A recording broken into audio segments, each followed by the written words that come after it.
Hey, you're watching Swear Word Games. Welcome back.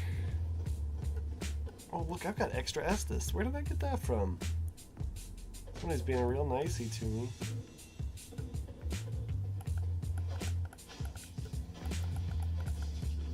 Oh, those guys sure are dumb.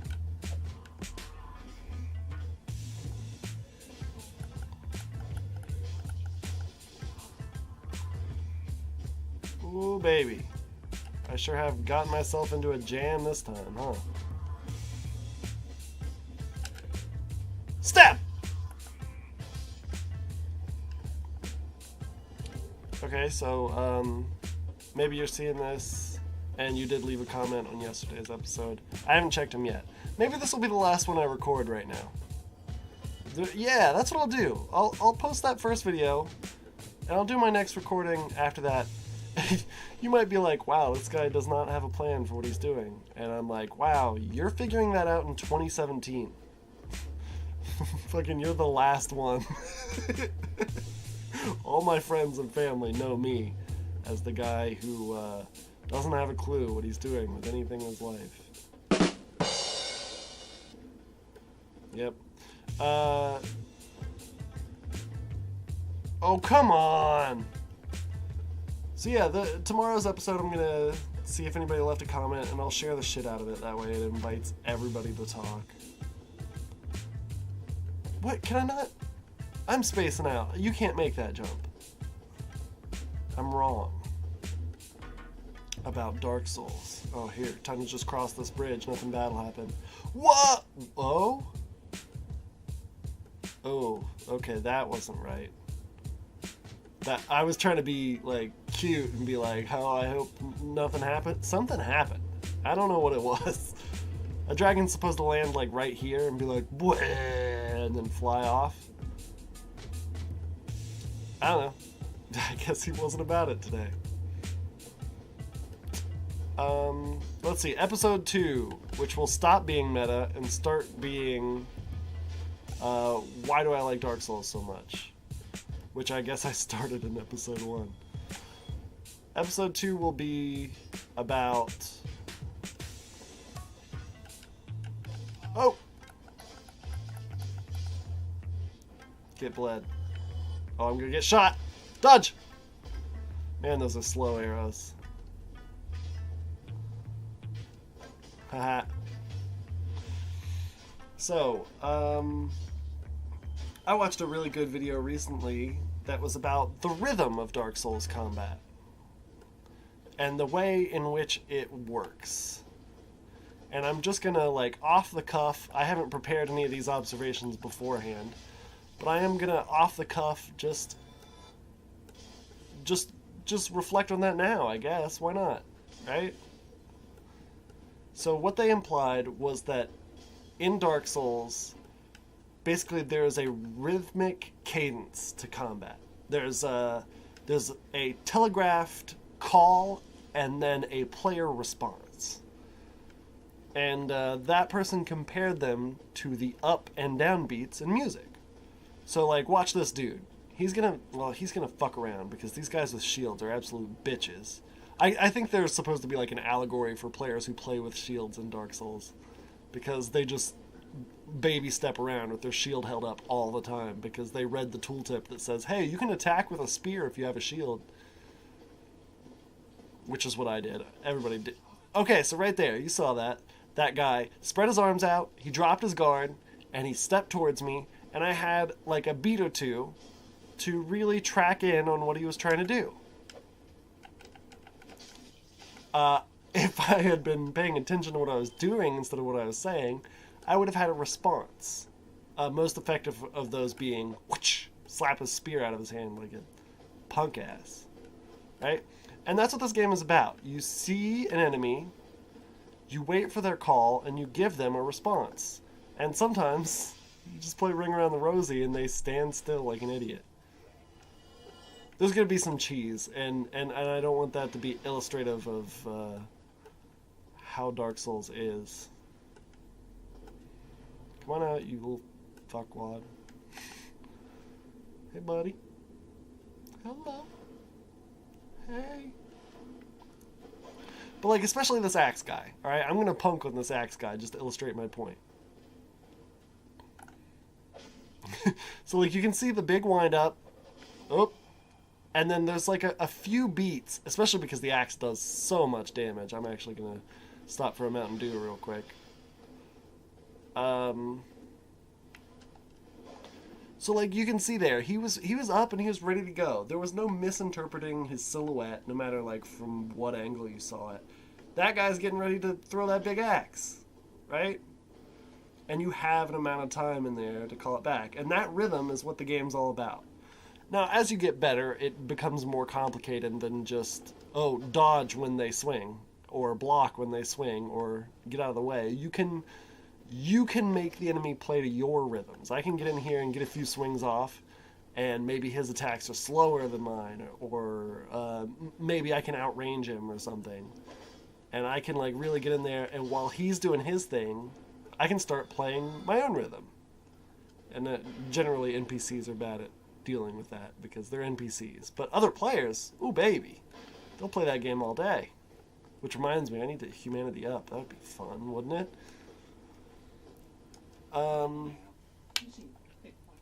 So you've got that cool kind of rhythmic, predictive gameplay, which is really satisfying. And that predictive element plays into the map exploration too. Like I was talking about before, predicting traps and ambushes and stuff. Basically, you can tell a Dark Souls player, because they'll look into a room and be like, where do I not want enemies to come from? Because that's where they're going to come from. Right? They will be where I expect them not to be. Let's get a rapier, guys. How about that? You want a rapier? I want a rapier. And you really can get really far just by expecting the worst of this game. It will treat you fairly well doing that.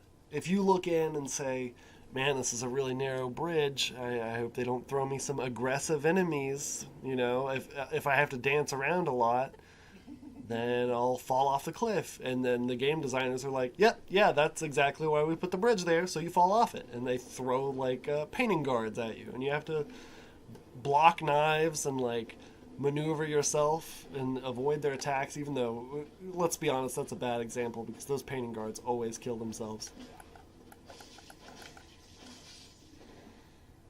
Oh, I thought I had him, but I didn't. And like, see, even these little shitty, like, guys in diapers, right? They suck. They have really low health, and I've only leveled like 3 times. I could go back and level even more and just one-shot them. I could, like, just throwing knife to the head all of these guys from over here. But they make really judicious use of these enemies and the map and how they're all placed. You'll see what I'm talking about if we get up to the Undead Cathedral. There's a segment where there's just like 10 of these guys upstairs, and they all bum rush you at once.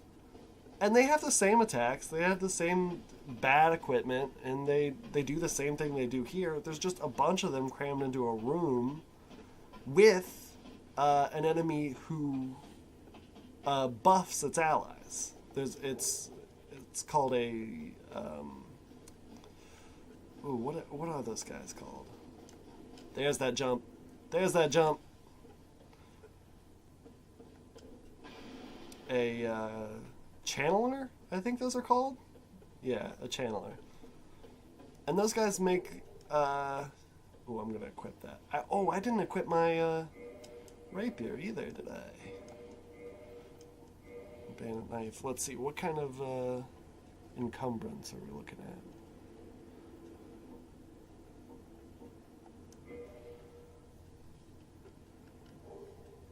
Equip load 11 out of 49. Oh, we'll be fine. We'll be fine. We'll be fine. We can get a crossbow, right? 14 out of 49. Yeah, we can get insufficient strength. Oh, well, you can't wield it with one hand anyway, you idiot.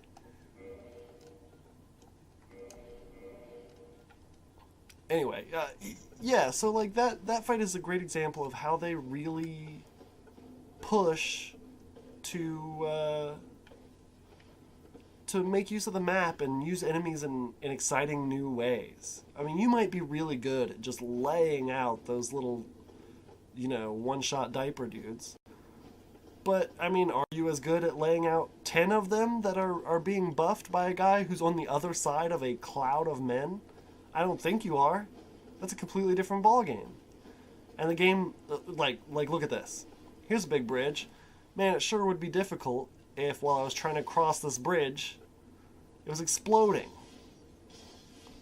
Basically, the enemies in Dark Souls are as shitty as you can be as a player. And to illustrate that... Oh, wait. Let me, To illustrate that, I'm just gonna change equipment here. And throw this crossbow on. I know.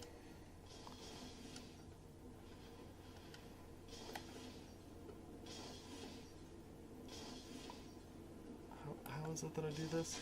Nope, it's not like that.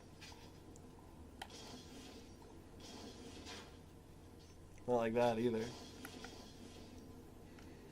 Well, I cannot for the life of me remember how I thought it was clicking the stick, but I guess it's not. Well, I hope you all learned something. Let's keep going. I've got plenty of Estus here.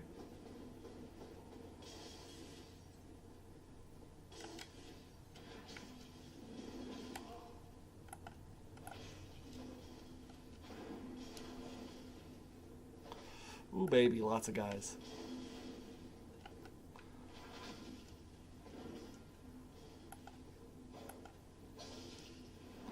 So what I've done here with my weapon... Ooh, baby!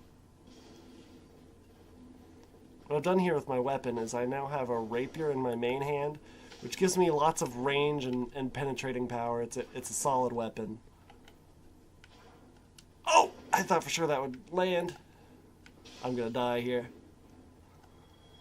And then in my offhand, I have the bandit's knife. Oh, you cheeky fucker! I ain't playing that.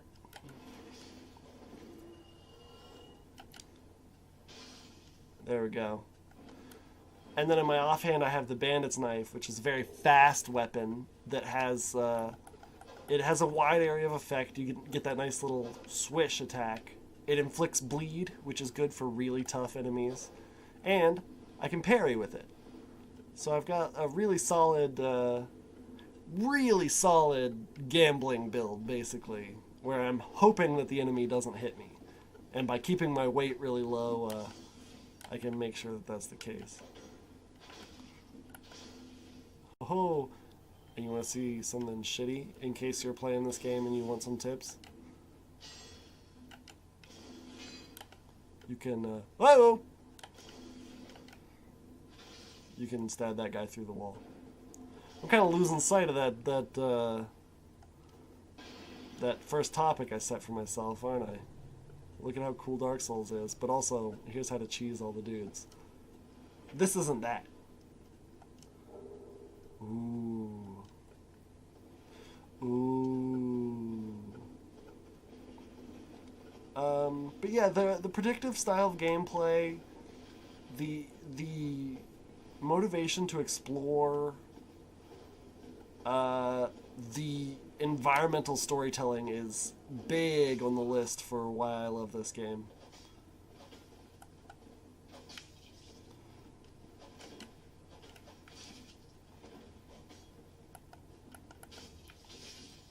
Oh! Get out of here, you!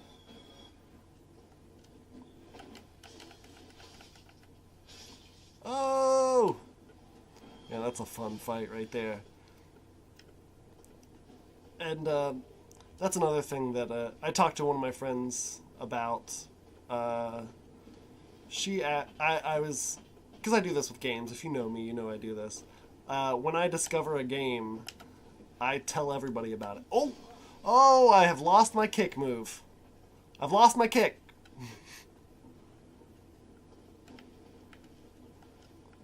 Bye. There we go. I did not realize that the rapier doesn't have a kick. I guess that's kind of... I mean, it's better than the curved sword thing. With the curved sword, you do like a little sweet aerial and then like slash at your enemy's feet. Which is... It's a cool move, but not nearly as useful as a kick. Sometimes you just want to push a guy off a cliff, right? Let me push a guy off a cliff. Curved swords. Curved sword says no. Curved sword says no, you have to do a sweet aerial instead. Why not both? Why not make that my jumping attack?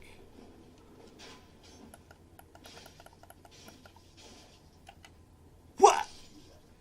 So I was recommending this game to a friend, and I said, if you like games where the story is part of the world, you'll love this game. Period. That's just what this game is about. That really shitty cutscene that I skipped in the beginning that doesn't really tell you anything. That's all the story explanation you get. It's like, hey, one time there was a dragon, and then there was a big fire, and some people found souls in the fire, and you're like, what does that mean? And the game's like, I'm not gonna tell you. You go figure it out. And she said, is it similar to the way that Bastion tells a story? And I thought about that for a second, and yeah, obviously we don't have like a really cool chill ass narrator that's out here to be like, and then the kid found a humanity on the corpse of that rat, and boy did that just make his skin turn back to normal. Like, no. I feel like the world of Dark Souls defies that sort of like mundane explanation, where if you had somebody who was like, oh yeah, that's the soul of a strong soldier, and it's gonna make you have more souls to spend on leveling up. I feel like if you handed that kind of information to the player instead of letting them feel it out on their own, the game would be worsened because of it. Get reposted. So, I mean, it's not like that, but it is in a similar vein. It's in a similar vein in that, like, oh, we're at the perfect place, actually. So like, you've seen all the guys and how they're, like, dead Diaper Lord skeletons, right? And then you come down here, just right off the beaten path, and there's a bonfire over there, so you don't really care if you die down here. But you come down here... Hold up. This guy is not a desiccated corpse in a diaper, is he? No. He looks like something completely different. And you don't know what he is when you first see him. When you first see him, you're like, well, it's just another dude. And you think, well, of course, because you're playing a game, you think, well, this is the starting area. I mean, I guess this is a starting area dude, so I can go fuck him up, right? That's the modus operandi when you're playing a game, right? But if you actually go engage this guy, he lights you up real bad. Ho! And you start to see, like, even if you don't know anything about the game, you have a completely different attitude about this guy. Oh! Baby. I was trying to be cute and parry him, and man, he lit me right up, didn't he? But, like, you can tell, like, that guy is not supposed to be here. That guy's not just a hollow that, oh, I didn't stop it. Uh-oh. Uh-oh. Uh-oh. Fuck. Okay, well, anyway, we're gonna continue this next episode. Thanks for watching Swearword Games. And I'll get back to you with some meaningful return on your... Ooh, I'm slow rolling. Oh, that's probably what killed me. I gotta take that. Anyway, okay. I'll get back to you with some comments on your comments later, if you made any. And, bye.